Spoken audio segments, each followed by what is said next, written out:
heroine, and Gary Wagner, Gestapo. Will you answer my question? I have nothing to say. Will you answer my question now? I have nothing to say.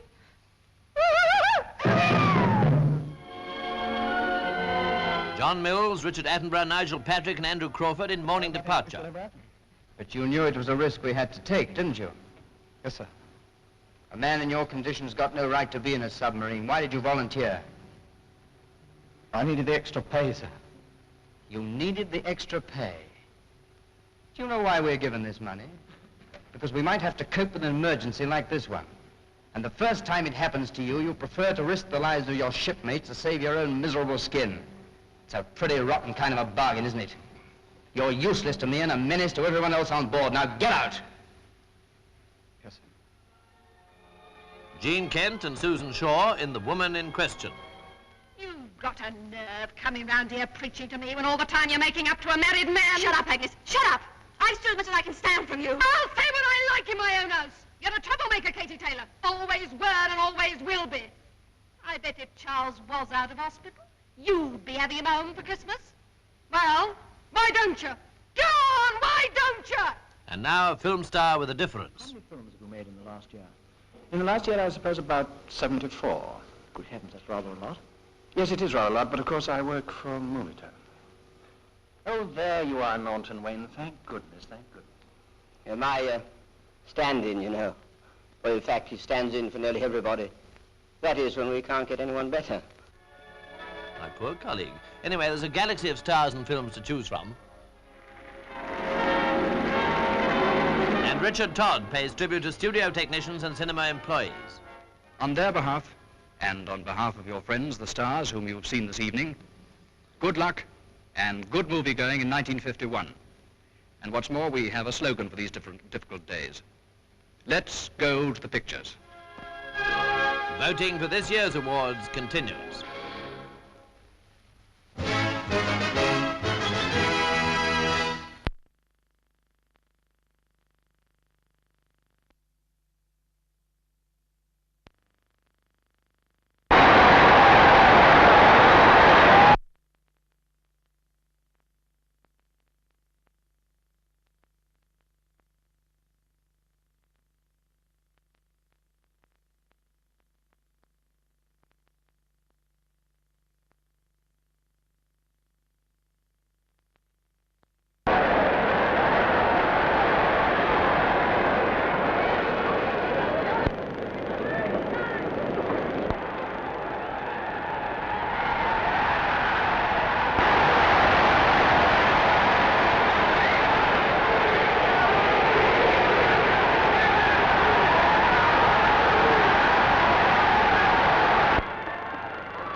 This is Movietone. Lionel Gamlin reporting.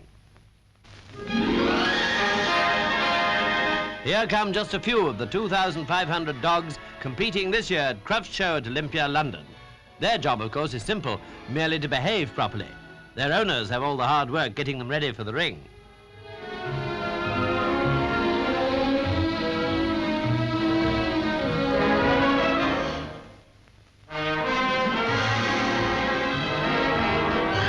Pretty well every breed was in attendance, and Scottish Terriers, though not the most popular, always have their fans. Bloodhounds perhaps don't have a wide appeal, but they make up for that in a thoroughly dignified way. It was good, too, to learn of the revival of the oldest of all British breeds, the Mastiff. Hey, where's the boss? Finally, the largest and the smallest, Irish Wolfhound and Papillon. Not even 8 of the meat there.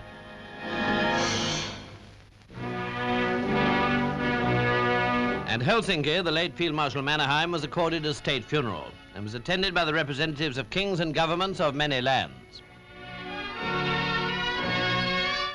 Though Mannerheim served for 30 years in the Russian army, he's best known to us in Britain as the defender of his country Finland against Russian aggression in 1939. A brilliant soldier who fought in 5 wars and finally became president of Finland, he is mourned by his countrymen as one of their greatest national heroes. He died at the age of 83.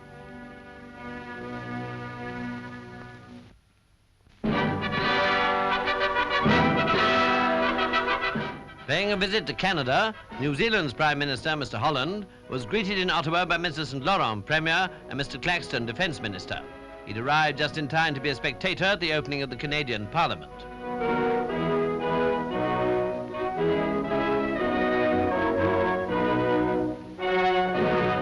Lord Alexander, the Governor-General, came as His Majesty's representative to read the speech from the throne.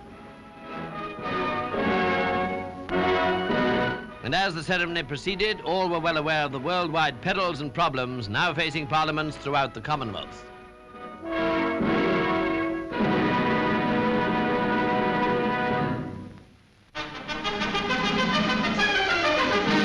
In Sydney, the American, Dick Savitt, on the left, met Australian Ken McGregor for the national singles title. And from the very start, the American looked like dealing severely with McGregor. This rally was typical. McGregor, far side, being kept on the defensive and Savitt winning the point.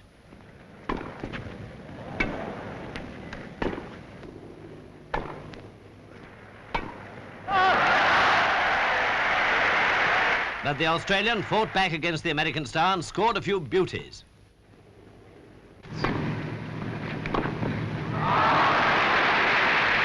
McGregor serves, but Savitt gets him eventually.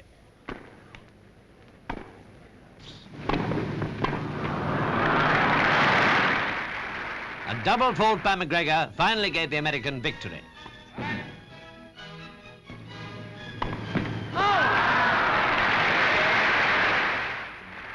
Yes, Savitt collects the Australian title, and he's certainly likely to collect a few more during 1951.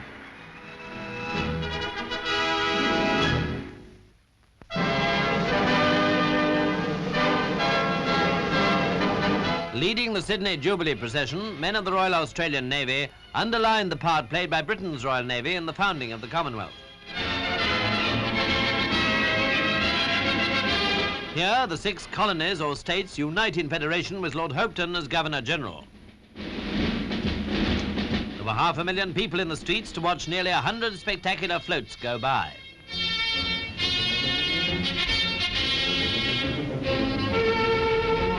Now, Sydney's original steam tram. Rather cosy, don't you think? But this float got a laugh owing to the strikes and power cuts in Sydney at the time. Representatives of immigrants from Europe wore national costume. They included Lithuania, Poland, Holland, Greece, and Hungary. Australia's natural resources, of course, were well to the fore, and there was a rather gorgeous float representing music. Altogether, Sydney seems to put on a pretty attractive show.